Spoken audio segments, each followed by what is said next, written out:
മോനെ നോണ്ടല്ലേ ട്രെയിനോട്ട് അലറിക്കൊണ്ട് വരുന്നത് എന്തോ നോക്കിയാടാ. അതെ, അതിന് ഒരാൾ കമ്പും കൊണ്ട് അടിച്ചു ഓടിച്ചോണ്ട് വരുവാ. എന്റെ പൊന്നം വെച്ച് ട്രെയിൻ വരുന്നതിന്റെ സുലോചന അത്. അയ്യോ അതിന് പറയുന്നത് സൂചന എന്താ? അപ്പൊ ട്രെയിൻ പോയി കഴിയുമ്പോഴേ അതിന് പുറകെ ഒരു തെറ്റുണ്ടല്ലോ, അതിന് തന്നെ സൂചനയാ. ആ തെറ്റ് വെച്ചേക്കുന്നത് അതാണ് ക്രോസ്. അതാ റെയിൽവേ ക്രോസ്. അത് ശരി ചേട്ടാ. പിന്നെ ഈ ട്രെയിൻ ആണും പെണ്ണും ഉണ്ടോ? ട്രെയിനിന് ആണും പെണ്ണും ഉണ്ട്.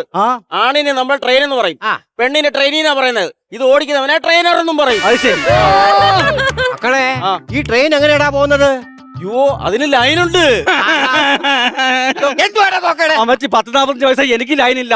100 വയസ്സായ ട്രെയിനിൽ ലൈൻ ഉണ്ടെന്ന്. അയ്യോ അതല്ലെന്ന്. ഈ ട്രെയിനിന്റെ മണ്ടക്കൂടെ 3 ലൈൻ വലിച്ചിട്ടുണ്ട്.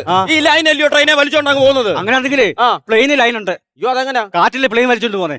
ഈ പ്ലെയിൻ ഏതെങ്കിലും താവളം കാണുമ്പോ അങ്ങ് താഴും. കാറ്റ് പിന്നെ വലിക്കത്തേ ഉള്ളൂ. അമ്മച്ചി ഒരു പുസ്തകം എടുക്കട്ടെ?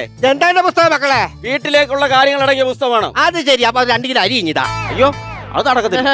ഇത് വീട്ടിലേക്കുള്ള അറിവിന്റെ പുസ്തകമാ. ചേട്ടൻ വന്നേ. കൊച്ചൂസം ഉണ്ടോ? അയ്യോ പിന്നെ നമ്മള് കണക്കൊക്കെ കൂട്ടത്തില്ലയോ? അത് എഞ്ചി വടി അതങ്ങില്ല കേട്ടോ. ചെറ്റിപ്പനുണ്ടോടാ? എന്റെ ചിറ്റപ്പൻ ഉണ്ടോ ഇല്ലെന്ന് അമ്മച്ചിക്ക് എങ്ങനെ അറിയാം? നിന്റെ ചിറ്റപ്പനെ തിരക്കിയതല്ല, പിന്നെ ഉടുപ്പ കുത്തുന്ന ചെറ്റിപ്പനുണ്ടോന്നാ ഞാൻ ചോദിച്ചത്. അതില്ല. അയ്യോ ഇത്രയും സാധനങ്ങളുണ്ടോ ഇവിടെ? ഏതെങ്കിലും പോർട്ടറിനെ വിളിച്ച് കഴിഞ്ഞാൽ ട്രെയിനിൽ കയറ്റി തരത്തില്ലയോ? അമ്മച്ചി ഞാൻ മര്യാദക്ക് പറഞ്ഞു എനിക്കൊരു ക്വാർട്ടർ മേടിച്ചാൽ ഞാൻ പറക്കി വെക്കാറ്. ആർക്കാട് ക്വാർട്ടർ മേടിച്ചു കൊടുക്കാൻ. അയ്യോ ക്വാർട്ടർ അങ്ങനല്ല പറഞ്ഞത്.